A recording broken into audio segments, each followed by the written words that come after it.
Beaucoup disent, avec 20 personnes, vous ne pourrez pas arrêter un tel projet. Mais nous allons jusqu'au bout. C'est notre territoire. Nouvelle journée de mobilisation pour les habitants du village amérindien de Prospérité. Une manifestation pacifique pour dire non à l'implantation de la centrale électrique de l'Ouest guyanais sur leur terre. Encore une fois, je répète, nous ne sommes pas contre le projet.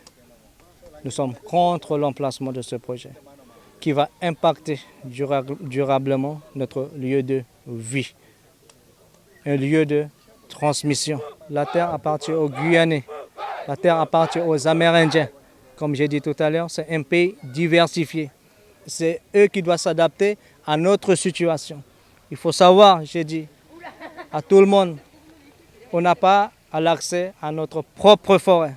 Dans les cartons depuis 2016, ce projet sort aujourd'hui de terre. Les machines ont commencé à défricher une partie de la forêt, alors pour tenter de stopper l'avancée des travaux, les habitants ont décidé une fois de plus de se mobiliser.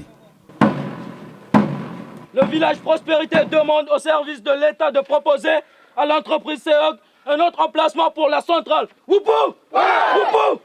Woupou! Du côté de la justice, les 2 recours déposés par les opposants à l'implantation de l'usine ont été jugés caducs par le tribunal administratif de Cayenne. Mais pour les populations autochtones, le combat n'est pas pour autant terminé. Plusieurs procédures judiciaires sont en cours. On a tout ce volet juridique qui est en cours sur les doubles aspects des problèmes environnementaux, des délits environnementaux que commet la CEOG, et sur un autre axe qui concerne les droits autochtones, que la France est engagée lors de moult déclarations à respecter, même s'il ne ratifiait pas la fameuse convention de l'OIT. Le préfet de Guyane était sur place ce vendredi matin, mais a décidé de rester à distance.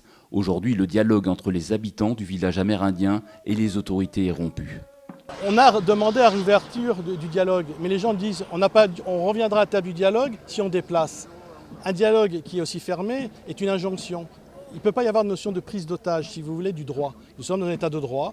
Les conditions ont été posées, elles ont été analysées au contentieux, elles continuent au contentieux. Il n'y a aucun gain, ou parfois même des contentieux sont sur la base de mensonges ou de militantisme exacerbé. Mais le droit, systématiquement, rappelle parfaitement les règles d'emploi, parce qu'on vit dans un état de droit, il faut le respecter. Maintenant, je pose la question. Imaginez que ceux qui attendent l'électricité disent pourquoi ça ne se fait pas alors que tout a été débattu, a été fait dans ce cadre-là. Mais maintenant, je prends le dialogue, la réouverture. Est-ce qu'il faut encore plus de pédagogie? Mais je m'inquiète toujours lorsque des gens viennent de l'extérieur, viennent donner des leçons, alors que c'est un problème qui est purement local, très local, mais qui en même temps nécessite des organisations qui sont les plus favorables environnementales.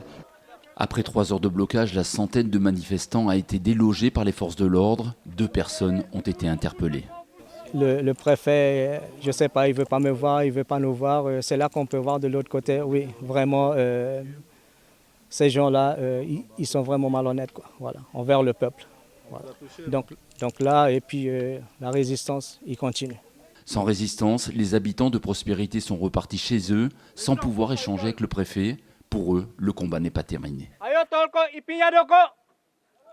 Ok.